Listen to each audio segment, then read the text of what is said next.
Hello les amis, je vous retrouve pour une nouvelle vidéo sur le football et l'Euro 2024 et je vais vous présenter la demi-finale Espagne contre France. C'est un match qui a lieu ce mardi 9 juillet 2024 à 21 h et donc c'est un énorme choc et déjà pour nous, pour la France, c'est franchement un match top, une demi-finale d'Euro et en même temps face à l'Espagne. Là ça va être chaud. Les amis, l'Espagne c'est sûrement la meilleure équipe depuis le début de cet Euro ou l'une des meilleures équipes.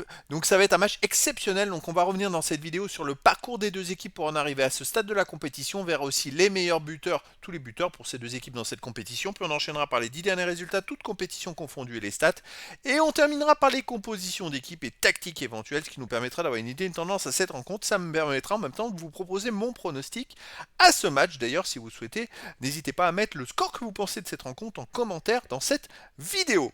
Alors déjà, l'Espagne au démarrage était quand même premier dans le groupe B et la France était deuxième du groupe D. Alors, pour ceux qui souhaitent voir ce match à la télé, sachez que vous pouvez le voir sur Beansport 1 et sur TF1.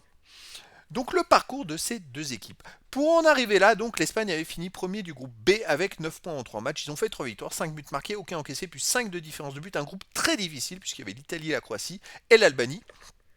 L'Espagne a battu la Croatie 3-0, l'Italie 1-0 et l'Albanie 1-0. Ils ont fait le parcours parfait. En huitième de finale, ils affrontaient la Géorgie et ils ont gagné 4-1 après avoir été menés 1-0, un but contre son camp. Ensuite, en demi-finale, en quart de finale, pardon, ils ont affronté l'Allemagne, donc qui jouait à domicile. Ils ont gagné 2-1. Ils ont mené 1-0. L'Allemagne est revenue à la 89e minute, puis ils ont gagné 2-1 à la 119e minute de la prolongation. C'est finalement un match qui était plutôt difficile pour eux, mais ils s'en sont très bien sortis. Donc ils arrivent donc en demi-finale avec 5 victoires, seulement 2 buts encaissés, dont un seul but dans le jeu, puisque le but encaissé contre la Géorgie était contre son camp. La France de son côté, ils étaient deuxième dans le groupe D avec 5 points en 3 matchs, une victoire, de nul, aucune défaite, 2 buts marqués, un but encaissé, plus 1 de différence de but. Ils étaient derrière l'Autriche, devant les Pays-Bas, d'ailleurs les Pays-Bas qui sont dans l'autre demi-finale. La France a commencé par une victoire 1-0 justement contre l'Autriche, qui a quand même fini premier devant eux du groupe, ce qui est assez fou. Un but marqué contre son camp. Ensuite, ils ont fait match nul contre les Pays-Bas 0-0. Ils ont fait match nul contre la Pologne 1 partout. La France a marqué sur penalty et Lewandowski a égalisé sur penalty ensuite. Contre la Belgique, ils ont gagné 1-0, un but contre son camp à la 85e minute en huitième de finale. Et ensuite, en quart de finale, la France affrontait le Portugal. Ça s'est joué au tir au but après un match 0-0. Et la France l'a emporté 5 tirs au but à 3. Donc, comme vous pouvez le voir, la France a donc marqué 3 buts. On n'a encaissé qu'un dans cette compétition. Sur les 3 buts marqués, il n'y a aucun but dans le jeu, tout simplement un penalty, 2 buts contre son camp, c'est assez hallucinant. Ils ont pris qu'un seul but, aucun dans le jeu puisque c'est un but sur penalty. Une défense de fer. Alors la France avait réalisé l'exploit d'être la première équipe de l'histoire des Euros à arriver en quart de finale sans marquer un but dans le jeu. En plus, avant, il n'y avait pas des huitièmes de finale. C'est que depuis 3 euros qu'il y a des huitièmes de finale, donc l'espoir est encore plus grand. Et bien, ils ont carrément augmenté leur record puisqu'ils sont même arrivés jusqu'en demi-finale sans marquer un but dans le jeu, ce qui est assez historique et extraordinaire. Alors on arrive maintenant au buteur. Pour l'Espagne, il y a plein de buts, puisque Olmo a marqué 2 buts, Ruiz 2 buts, puis il y a plein de joueurs à un but. Le meilleur buteur pour la France, c'est Mbappé avec un seul but, il a marqué sur penalty. Il y a eu 2 buts contre son camp, donc ça n'apparaît pas dedans pour l'équipe de France. Alors on arrive aux 10 derniers résultats, toutes compétitions confondues. L'Espagne c'est 8 victoires à nul, une défaite, 27 buts marqués, 8 buts encaissés, plus 19 de différence de but. L'Espagne reste même sur 7 victoires d'affilée, toutes compétitions confondues. Ils avaient fini les matchs amicaux très forts, ils avaient gagné 5-0 en Andorre, 5-1 l'Irlande du Nord. Et ils ont fait très très fort dans cet Euro. Une équipe qui est vraiment très équilibrée, qui marque beaucoup de buts, qui a un super jeu collectif, qui est capable de jouer à la contre-attaque et qui prend très peu de buts. Pour moi, c'est peut-être la meilleure équipe, l'équipe qui joue le mieux dans cet Euro. De son côté, la France, sur les 10 derniers matchs, 4 victoires, 5 nuls, 1 défaite. 11 buts marqués, 7 buts encaissés, plus 4 de différence de but. La France a beaucoup de mal à marquer des buts.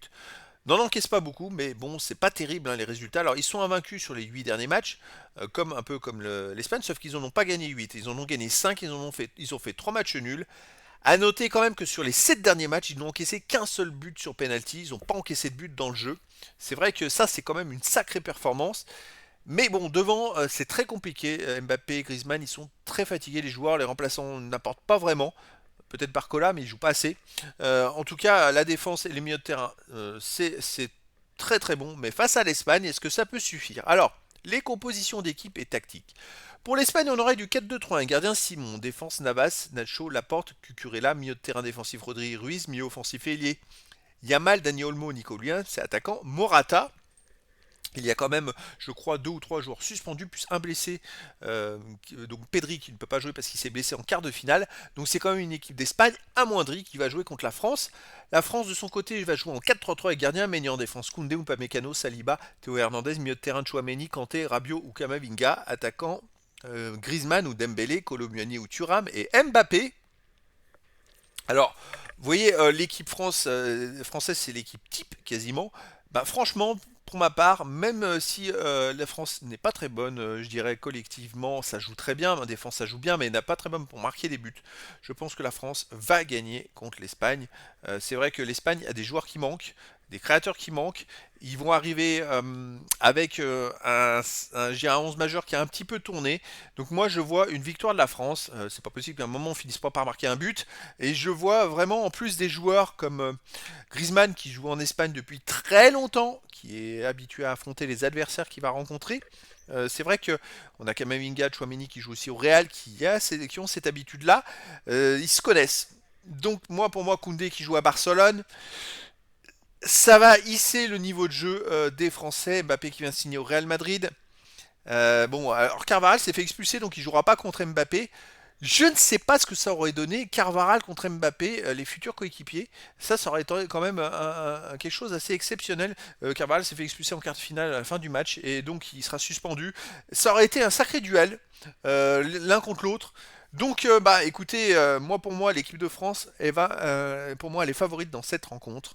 Ça peut surprendre, mais je pense qu'ils vont l'emporter de un but, voire 2 buts. Je serais pas étonné qu'il y ait un 2-1, 3-1, un score comme ça. Après, si ça se trouve, ils vont se faire dégommer. S'ils sont pas meilleurs, comme on dit, que les autres matchs et qu'ils prennent des buts vu qu'ils n'arrivent pas à marquer, ça va être très compliqué, mais je suis pas sûr.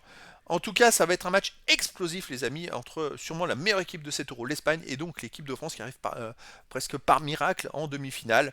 Et donc, je vous donne rendez-vous ce mercredi 9 juillet 2024 à 21h pour le match de football de demi-finale de l'Euro 2024, Espagne contre France. Voilà, les amis, je vous dis à très bientôt pour une nouvelle vidéo.